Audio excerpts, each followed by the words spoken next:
Hey everyone, welcome back to another exciting episode of Tech and Production. Today I'm Bancroft being joined for the first time in a video like this, Tanner, and like always, Fluff. Hey, what's up? I'm going to go ahead and apologize for the shaky cam Blair Witch Project. I'm a large male who doesn't know how to stand still. Dude, it did the exact same thing to me during our game. I think that table was just super wobbly. It wasn't a normal table. Yeah, that table just wants to collapse from the earthquake of Gotenks. So today we have a duel between Gotenks and the blue Vegito, starter deck leader. This was an interesting deck. You all will see Tanner's profile tomorrow, but I'm still gonna say I'm impressed by this blue Vegito deck. I haven't seen. I think Fluff had mentioned beforehand that this is kind of, or maybe it was you. A lot of people have been kind of running a very similar build to this, and I just haven't seen blue Vegito do anything until this deck was built. It really, at our locals, the really only two people that were on blue were myself and Jimmy, and I kind of hit the gambit. I hit everything except for Baby and Vegito, and Jimmy really focused hard on Baby. So no one really tooled around with Vegito. You know, we all gave it the credit. We knew it was a good deck, but just no one played it. Yeah. So at this point, I already thought I lost. The deck clears. Not to jump in. This game is going to go fast because I'm not going to spoil it, but I don't think I have to. You want to draw a blocker. I've tried to mulligan for the blocker. I also mulligan for the Trunks counterplay and did not see the blocker, or not counterplay, the Trunks negate the championship pack one, or technically it's tournament pack one, the championship alt art. But I did not see it, so I already thought I was in a bad spot. Then Jordan plays this card here, and this is what I love about Jordan as a player. He just does, and it's not really an odd line of play, but he sees things that I don't. And I mean, this is actually my build of Gotenks. I let him borrow it. And I didn't know you could actually just play the Trunks Goten card to search out a Unison. Yeah. So that actually blew my mind a little bit. It was it's activate main to put it back in your hand. That allows you to do that. Yep. So I went ahead and tried to board a Zeno to get the Unison because I know counterplays are going to be important here. Gave the +2 to get that. Actually hit a card for once. Played my blocker finally.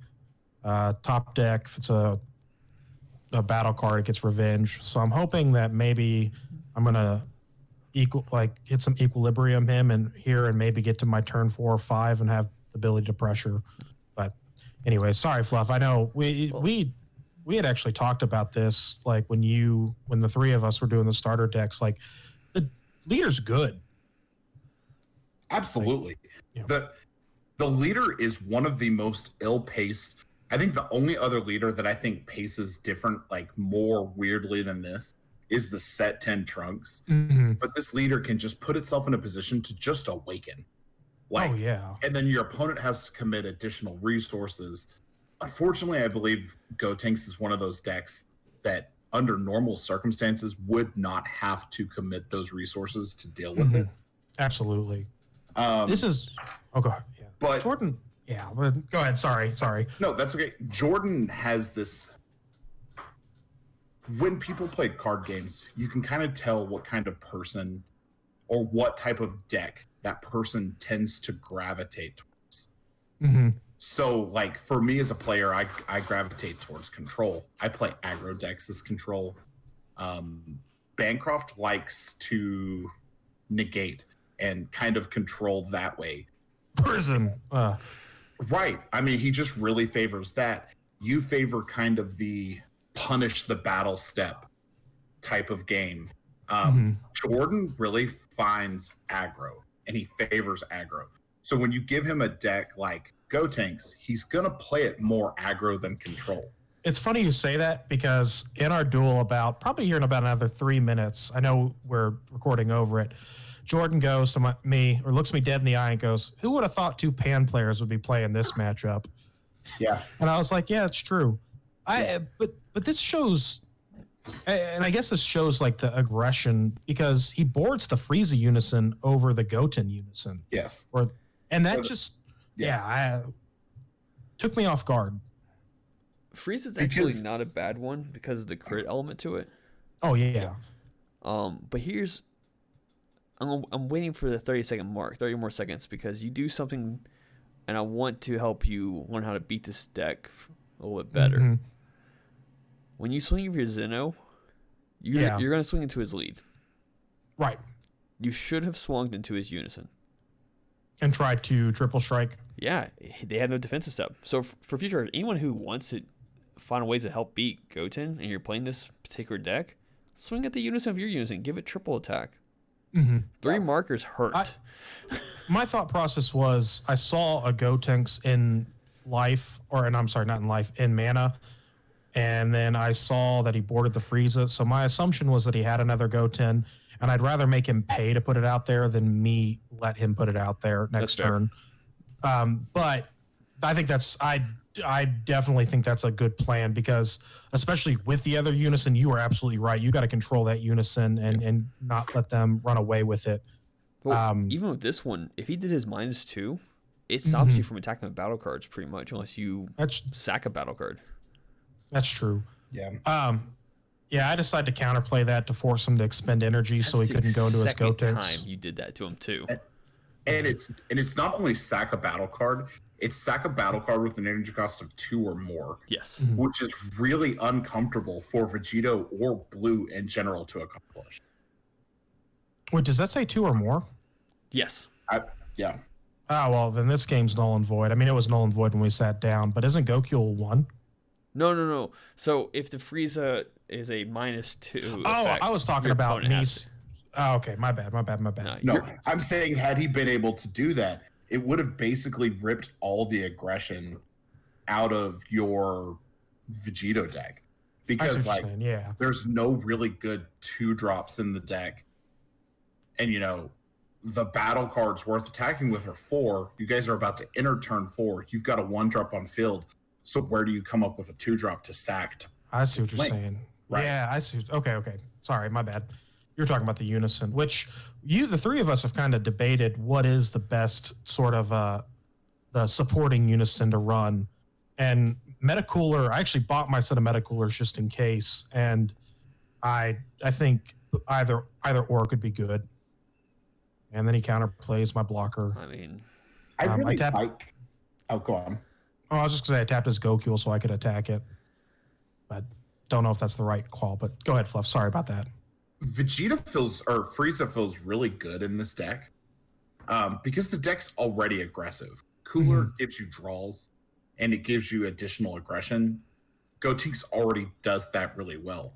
One thing that Gotenks doesn't do, Gotenks doesn't crit, and Gotenks already funnels attack capacity with stuff like Dormant Potential, and Frieza just is icing on that cake. Oh, yeah. I love Frieza in this deck. I think it's such a good tech choice.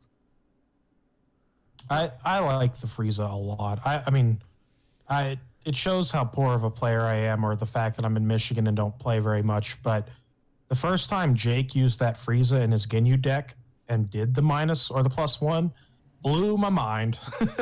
I was like, oh my God, that works so good. And it's like, and Jimmy goes, yeah, that's what the Unison was made for. Yeah.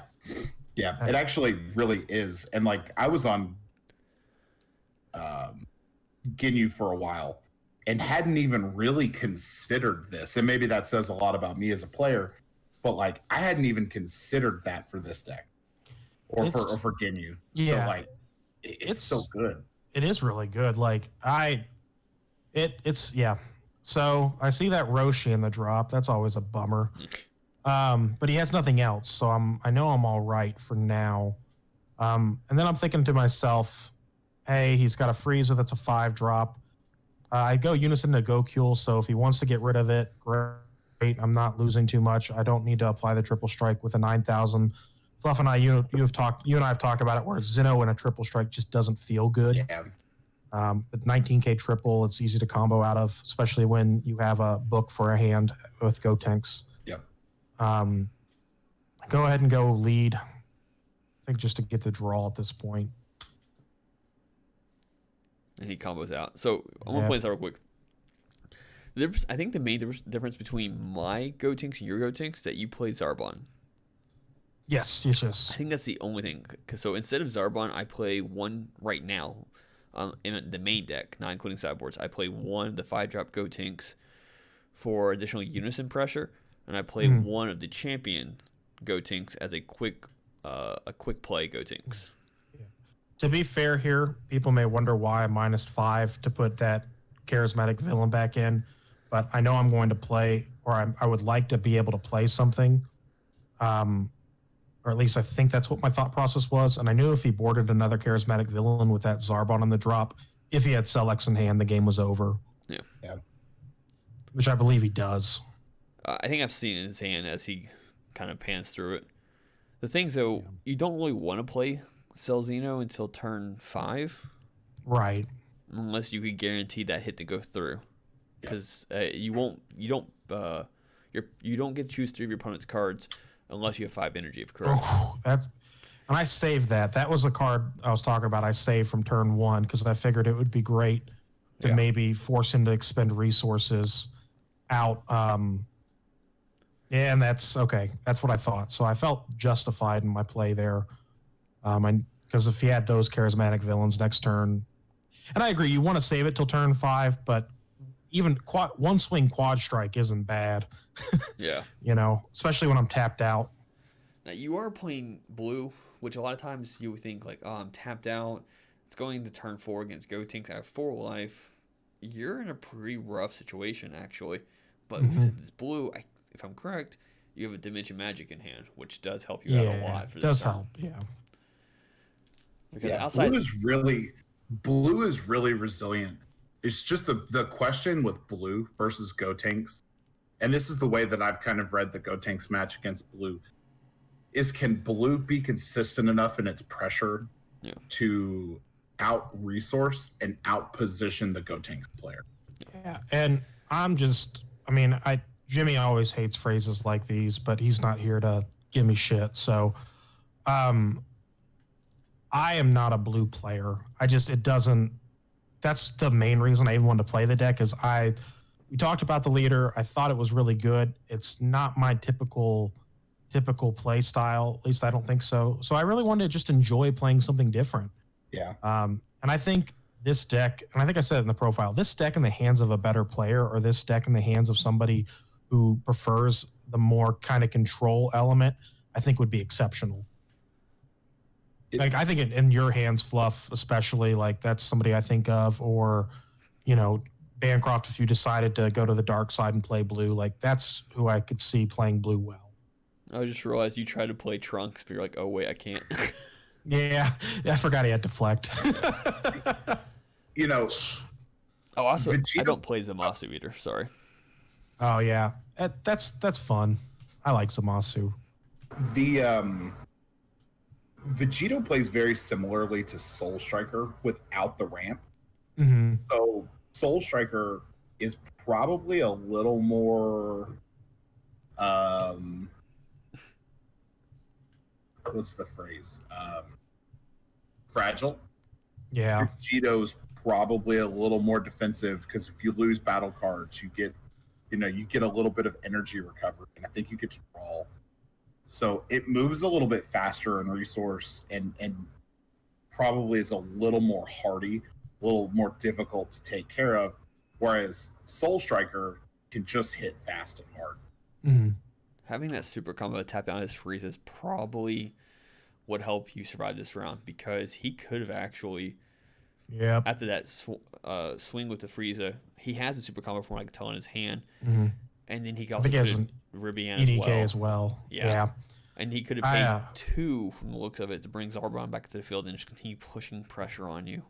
Yeah, that was my thought process. It felt bad to use a Zamasu on a 10K body, but desperate times. No, so it my helped. thought into this. Oh, go ahead. Sorry. I'm saying no. I think it helped you. So. Yeah, I in hindsight or looking at it now, I think it did as well. So my thought process here is, okay, I've got a baby Unison in hand. I will put it under, try to give the leader double strike.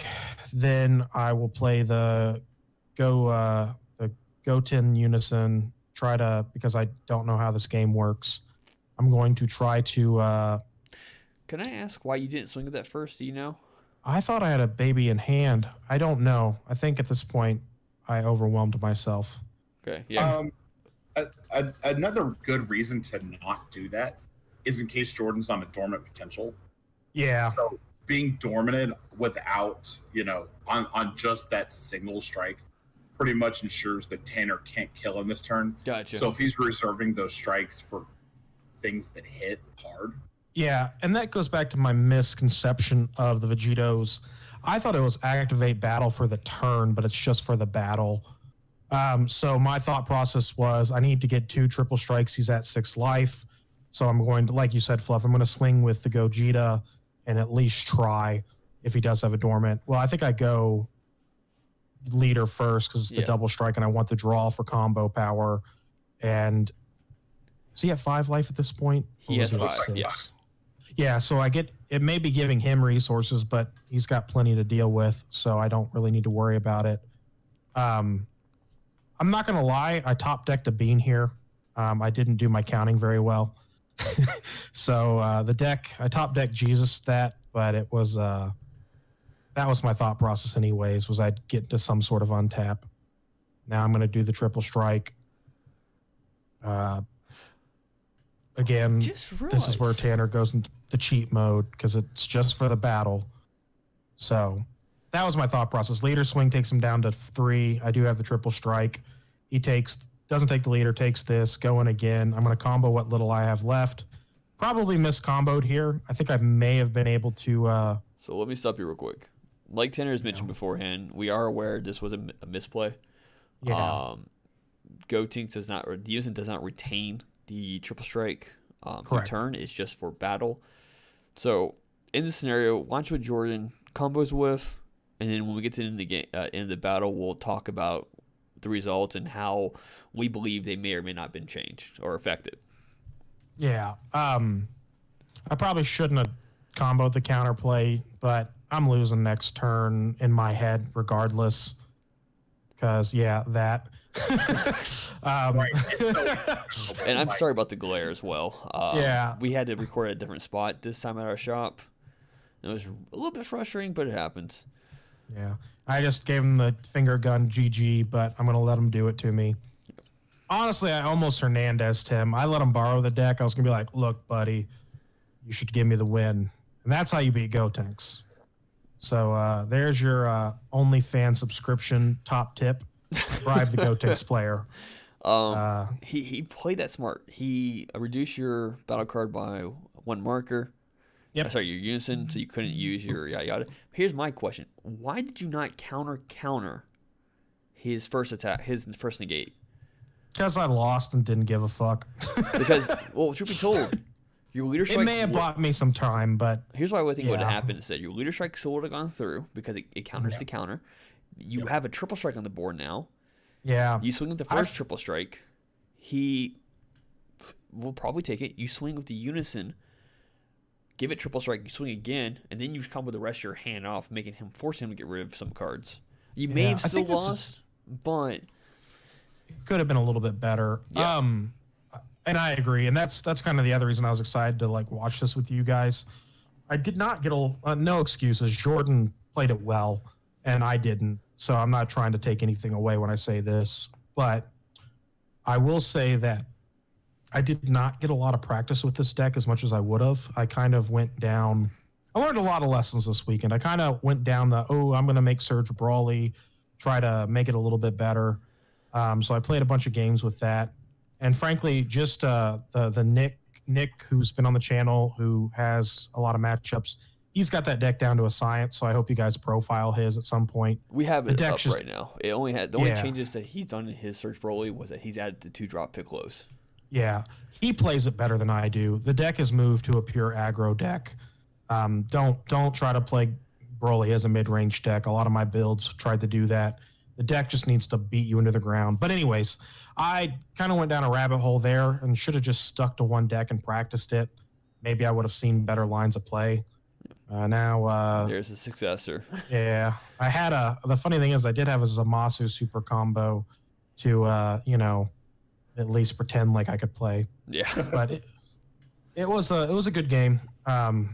Jordan played really well. I think I played some parts really well. I think I could have done better. Like you said, counterplay the leader swing and go in. I also didn't have a lot to combo with, so maybe that was why I didn't think that. But there are better lines of play. And if you see the deck profile, and I'll say it here too, if you take the time with this deck, I think it's really, really good. I think it's a lot better than I gave it a credit for, or that I showed for. It is absolutely good blue stuff, and it has, you know, the blockers give it a little bit more versatility and defense than any other blue deck truly has. And then that leader's effect just lets you sneak in like absurd unison damage. You know, you focused on using more of the Xenos, and I think Xenos a great tech in this deck. But if you consider comboing that with a 15 or 20,000 unison, it's really good. And then also the unison that comes with the starter deck, the SS Blue Gogeta, I believe it is. Its presence can just make your opponent do weird stuff. Yeah, those and the actual championship pack Gogetas were sitting in, but I couldn't really. I just wasn't sure on the one drop Saiyan package. Yeah.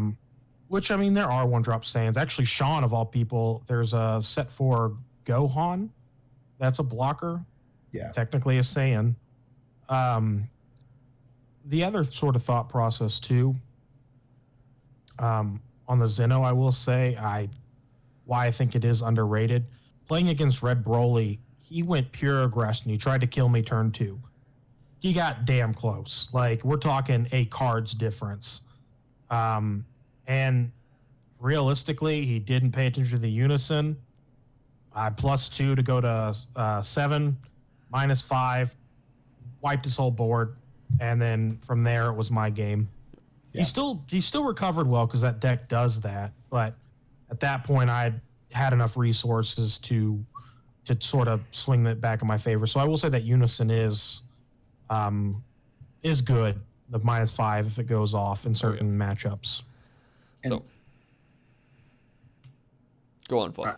I was just gonna say, commenting on, you said you didn't get a chance to like test and practice much. That's, you know, this is my favorite spot in the game, and not throughout the game's history, but we're kind of in that spot where set 11 is old news, kind of.